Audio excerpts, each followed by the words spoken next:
Hi, welcome to my channel, and I'm Christine Crow, and today I'm going to be talking about, this is a 10-part series about the world's wealthiest minds around the world.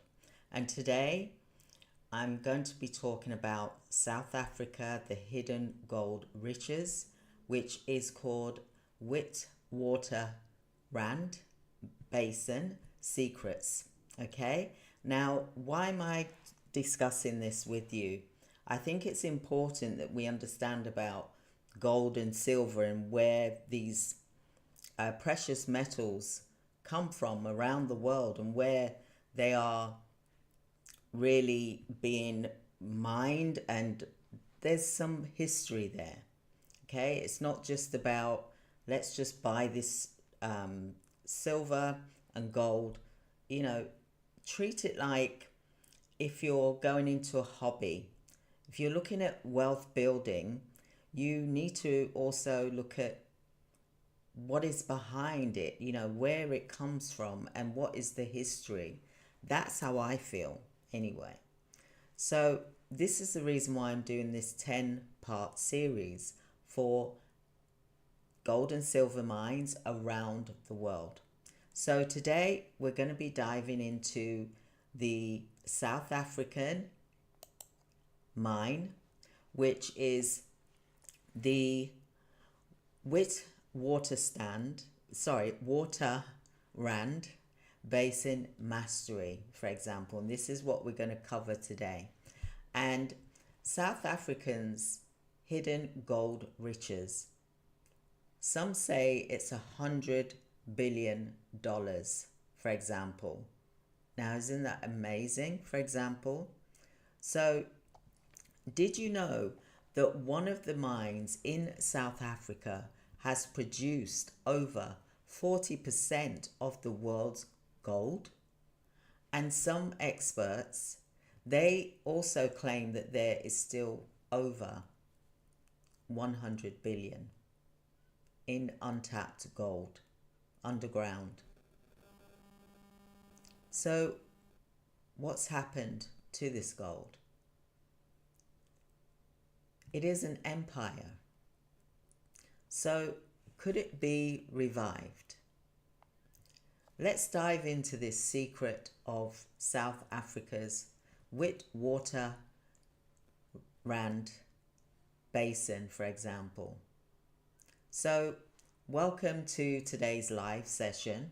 And if you're interested in gold, silver, mines, for example, wealth preservation and hidden gold reserves, then you're in the right place. So I've got a question for you though.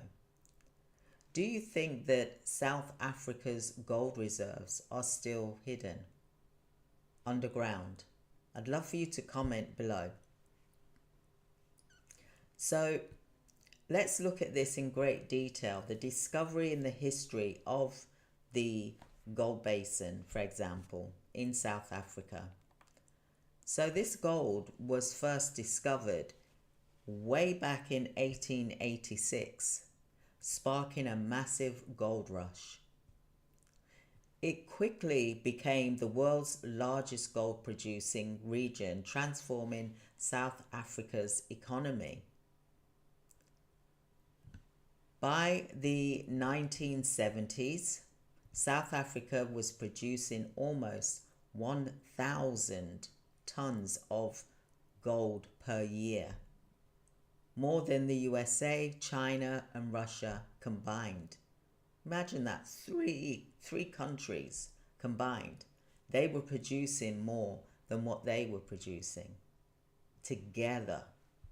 One country. So imagine this. So I've got a question for you. Would you have joined the gold rush if you lived back then in the 1800s, for example? So the geographical significance. So why is this gold here. So the Witwatersrand, for example, basin, it is a unique geological structure that holds one of the world's largest gold deposits, for example. So gold-bearing reefs are located between 1.5 to 3 kilometers deep. Can you imagine how deep that they must have to go? What are the conditions like working in such a confined spot with the heat as well? So making mining operations extremely complex. And gold was formed over 2.7 billion years ago with ancient rivers deposited gold-rich sediments. Can you imagine that? What that must have looked like many years before man came along? Imagine that location in South Africa. It must have been, if you was watching it from the sky, for example, from space, and looking down at that, what must that have looked like? It must have looked so beautiful. I'm going to see if I can find the picture regarding that, because I know that when I see the sun shine on the rocks, it looks like jewels. So it must have looked absolutely beautiful, because the sun would reflect on the gold, and in the sun, the daylight, it must have been sparkling everywhere. Amazing. So think about these gold deposits. They were deep underground, but I'm sure that there was a crack somewhere where there's a shimmer of light coming through once the sun hit it at a certain location. So do you know the South Africans' gold deposits are amongst the deepest mines in the world? Would you ever go down as deep as that? 3 kilometers deep gold mine. I don't think I'd be brave enough to go down. I wouldn't.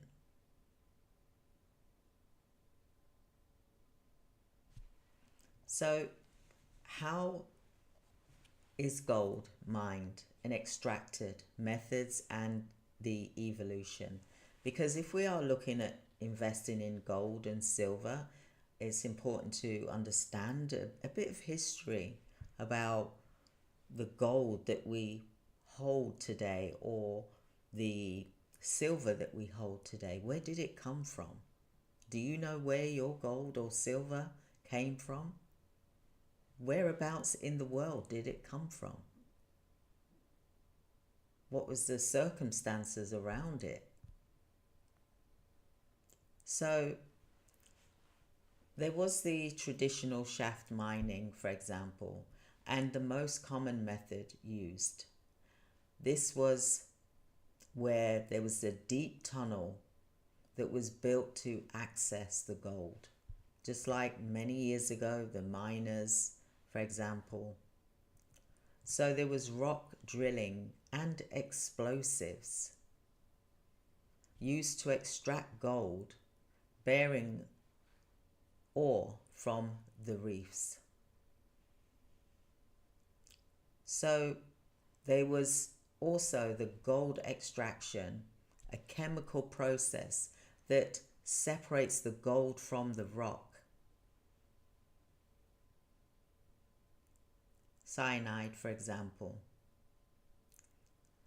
So there's modern advances in mining, and It can be that you can use robotic, AI, and automation to mine deeper and more effectively. So imagine what that's going to look like in the very near future. Imagine that. Underground mining operations. So, oil versus modern mining technology comparison. So, with technology advancing the way it is, do you think that AI and robots will be taking over mining in the future? I believe so. What do you think? Because I've just said I believe so, but what do you think? Maybe I'm wrong. So let's look at the economic impact of gold mining in South Africa. So gold mining it's played a huge role in building South Africa's economy. It's created millions of jobs, but also it's faced serious challenges. Mine worker safety was at risk and is at risk. Many worked under very dangerous conditions, risking their lives. Labour strikes. Workers protested against better wages and better rights, understandably, because of the value that the gold was bringing to the persons that was benefiting from it. So also to think about here is that there was environmental impact, toxic waste, pollution from gold processing. So there has been an historical change, but the miners working underground, what that must have been for them. Recent news on worker protests and mine safety.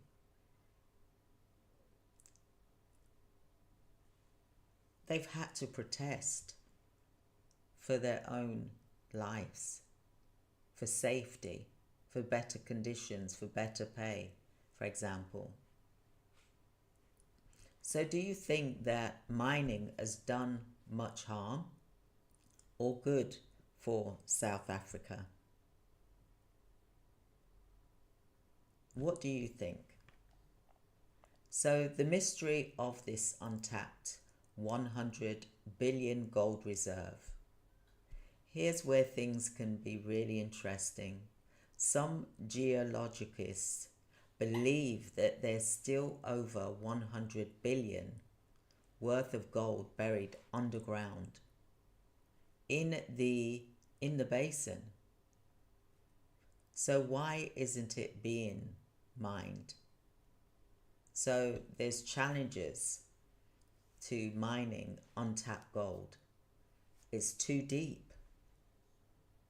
Over 3,000 meters underground makes it risky and expensive as well. High energy and labor costs. So it costs more to extract than what companies can make. Political instability. Now, South Africa's change in regulations have scared away investors. And there is a conspiracy theory. Who really controls this gold? Who controls it? Because if it's in the earth, who controls it? Who owns that land where the earth is? Is it the people? Some believe that South Africa's true gold worth is secretly controlled by a private investors and international banks. So, what do you think about this secret stash of gold that's possibly hidden somewhere in South Africa? I would love to hear your thoughts on this because I think it's something important that we need to understand the history of where we get this gold from, where we get the silver from, so that we know the positives but also the impact. So the future of gold mining in South Africa. So there is new mining technology that could change everything. We're all hearing this now. AI powered machines and deeper drilling techniques could make mining more profitable. South Africa could then become a gold superpower again if untapped reserves are accessed. So what should they do next? Some companies are testing eco-friendly mining to reduce pollution. Chinese and Russian investors are eyeing up South African gold mines. We're seeing what's happening today. Could they try and take control of that? Sometimes you understand why people don't reveal something, because it could cause other countries to try and take over and start a war, for example, like what we're seeing around today. So South Africa's mining laws may change so it encourages more gold production. And do you think that South Africa will ever regain the status of the world's #1 gold producer like it used to be? Remember, there were 3 countries, 3 states, for example, around the world, and they had the largest one. 40% was owned by South Africa. Their gold was owned by South Africa, for example. So what do you think about South Africa still sitting on 100 billion gold fortune? And will anyone find out? Let's see, shall we? Let me know in the comments what you think about this. So tomorrow I'm going to be going live again because this is a 10-part series with the richest gold mines around the world. And we have got quite a lot to go through, for example. But I also want you to be, even though you're investing in gold and silver and other precious metals, I think it's good to understand a bit about the history of where your gold and silver comes from, for example. Because then it's like if you was to purchase, red wine, for example, or connoisseur, for example, and you drink it, for example, you want to know where it's come from, right? I believe that that's the same with gold and silver, that we should understand where these coins and where these gold bars and silver bars and silver coins, for example, and gold coins, where they come from. And I know that the websites that do like bullion, the gold and silver, for example, dealers, for example, they do know the history because they do tell you about it, for example. I mean, there's lots of different places where you can buy gold and silver. I'm going to mention a few of them here today. Bullion Vault. They buy and store gold securely. But I tell you what, it is nice to have your own, to hold it in your hands, because you know you've got it ready for if you do need it. We don't know what we're facing with this inflation, with the tariffs coming on, and the dollar, the currencies going down. The gold and silver is going to now be the new monetary system. One thing that was so huge is that there's a law that came out many years ago that you could use gold and silver like money. So that's now, I believe that's what's been signed as well, to be reawakened, that you can use that in the time of need, for example. So this is the reason why I'm really speaking a lot about gold and silver for businesses, for my clients, for businesses, but also for us as individuals. You know, people are thinking of stocking up because of the tariff situation before the prices shoot up. So they're thinking about, shall I stock up on food? You know, what is happening here? But you can get gold and silver. Silver is $35 at the moment per ounce, whereas gold is $3,000 per ounce, dollars that is. So, but like I said, the silver, and I'm going to go into silver mines as well on another part of this 10-part series, for example. But silver is also a very good monetary thing, and silver is going to become very popular because it is used in many ways. For example, in industrial wise, retail wise, AI,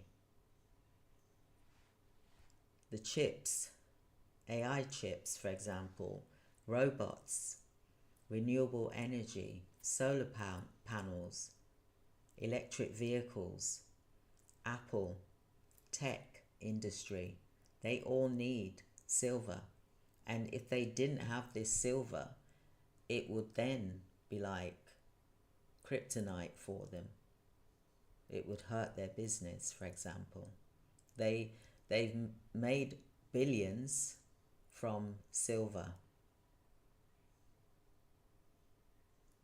But the places that you can get gold from, and I will put the link here. One of them is Bullion Vault. You can buy and store gold securely. There's JM Bullion, US, mostly popular with gold silver dealers, for example. And there is also another one, but I just need to check that before I put the link here, for example, because I've been emailing and communicating and calling and speaking to individuals, for example.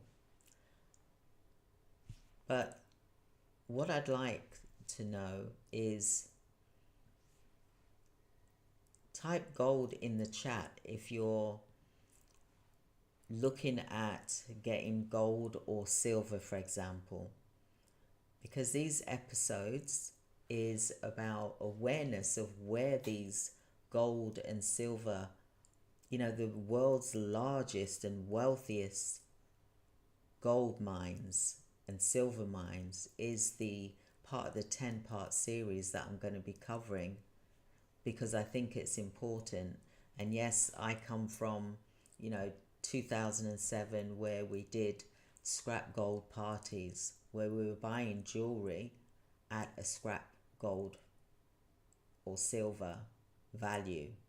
So we were actually buying it 30% less than what the spot price was at the time, because it was broken jewelry, missing earring, or broken chain, for example, necklace was broken, or a clasp, or a ring that was damaged, for example. So this is where I come from, and I turned the scrap gold into gold bars. And the reason why I'm talking about this is because we need to be prepared, and we need to think and start planning for buying either silver coins, or buying gold coins, or bars, for example, silver or gold, for example, whatever it is that you can afford. Put something aside each month, because we never know, or you never know, if you are working for someone, whether you're going to be in a job, because there's been lots of layoffs. So that can cause inflation to rise as well. And I wanted to share this with you today because I want you to become excited and fascinated to see where this gold and silver comes from, but also to look at it as a long-term investment plan, because we don't know what our pension is going to be when that time comes, for example. Or we may want to pay for our child's university with the gold or silver, for example. Gold is going to, according to the experts, it's going to like treble. It's $3,000 for an ounce. Today, for example, they're talking about it could be 5,000, 10, 15, even $20,000, for example. With silver, like I said, silver is like the tortoise that won the race. At the moment, it's very, very low, because it really is being used by the large organizations, so they usually see it like a manufacturing type of thing. But the silver mines, there's only so many of them around the world today, and they are depleting because they're being used in an industrial way. So it's going rapidly, and they're saying that in 20 years that the silver will run out if they don't find new mines, for example, because they're producing more AI. For example, we're using more AI, we're using more technology, we're using the AI chips, for example, and also they're building these data centers and these robotic AIs, for example. That all takes silver, for example. Then there's the solar panels that are going to be used, well, which we use anyway in our daily lives, but also for the AI centers, the data centers, as well as the renewable energy, for example. So this is speed, because everyone's racing. They're on this speed race. It's like, let's see who lands on the moon first, for example. That kind of speed, for example. But this is using up more than what we usually would be using because of the manufacturing and the industry. It's more industrious, as well as retail. People like to wear silver as well. But our mobile phones, our Apples, everything is becoming, not everything, but the manufacturing and the industries that produce these need silver, so they're using more. And like I showed you, the demand for silver is outweighing what is actually available. And I've got this here in my drawer, and I'll just pull this out. show you. So for example, make sure I've got it up the right way. Yes. So this is up to 2004. So this is the silver. Okay, so this is the supply and this is the demand. The demand is outweighing what we have available for silver right now. See? So they need to find more silver, and this is where silver, I believe, is going to become more valuable, because the price is going to go up because of the demand. Because as demand becomes rarer, that makes the price go up. And if it's hard to get at a certain gold or silver, for example, precious metal, then that makes the price go up as well. So I hope that you've enjoyed today's. I'm taking you around the world in 10 days, and I'm going round I'm talking about all the different mines around the world, but the wealthiest ones, the top 10 wealthiest ones, are what I'm going to be discussing, for example. So join me tomorrow at the same time at 7 p.m. For example, UK time, that's 2 p.m. American time, and I will be discussing with you the number 2, for example, discuss with you the number 2 mine. And it's important because we're looking at buying these golds and silver, for example, the coins and the bullions and things like that, and the different types of coins as well. There's so many different types of coins, and some apparently worth more than others, for example, depending on what year you got it. I mean, even down to the 20 pence piece, if you're in the UK, if you got a 20 pence piece that dates back to 1983, that is worth quite a lot of money, for example. So coins, silver, gold bars, silver bars, they're all valuable, and they stand the test of time. Whereas the cash currency, it is going down. Stocks and shares are up and down, for example, which I suppose that's normal for that to happen at this time, for example, with what's going on. However, with gold and silver, you can't go wrong. It is your safety net. At a time of difficulty, at a time of crisis, this is why it's important to have a strategy and build your portfolio for wealth building. Whether you buy a silver coin for $35, for example, or you buy a gold coin for $800, it's what you can actually afford, for example.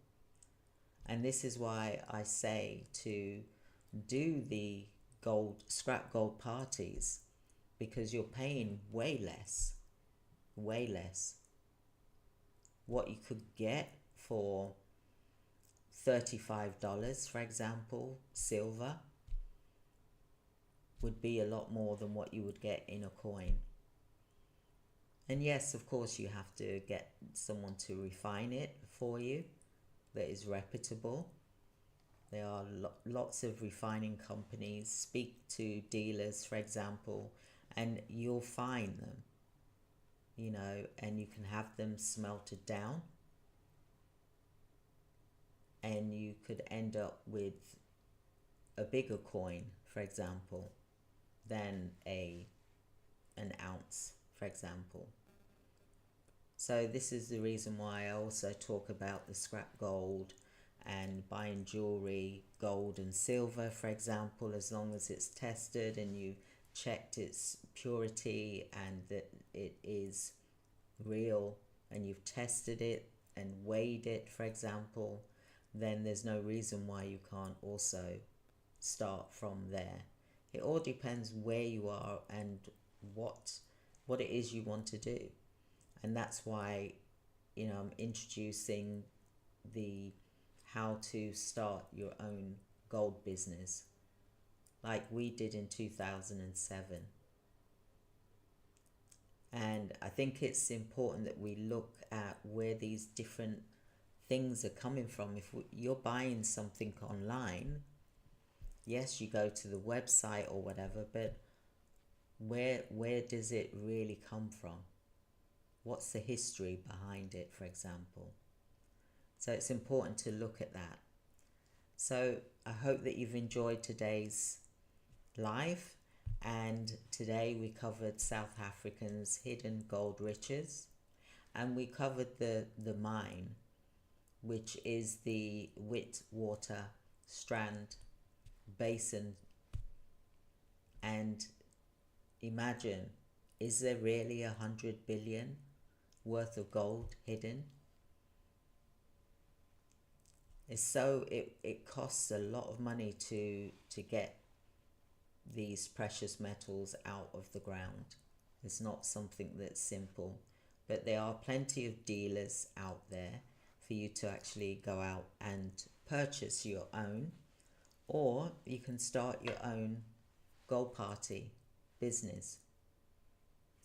And this is what I also specialize in as well, and create your own gold and silver bars. But you can also purchase them as well. So I'm going to put some links here after this live, and I hope you'll be able to join me on day 2 of the 10-part series covering the world's wealthiest gold and silver mines. So have a wonderful day, and I look forward to discussing day 2 with you tomorrow at 7 p.m. And that is 2 p.m. American time, New York time, for example, Atlanta time. So it gives you an idea if you're in the States, for example. And I look forward to sharing more information with you, because I want to also help you to understand what it is that you're buying, for example. And although, yes, we know they come from a mine, but I didn't know about all of these different mines around the world. So this is completely new to me, but I think it's important that we are informed as much as possible. All right, so thank you so much, everyone. I hope you've enjoyed today's training, and join me tomorrow when I go through day 2 of the 10-part series of the world's richest and wealthiest gold and silver mines. So have a wonderful day, everyone. Thank you. Goodbye.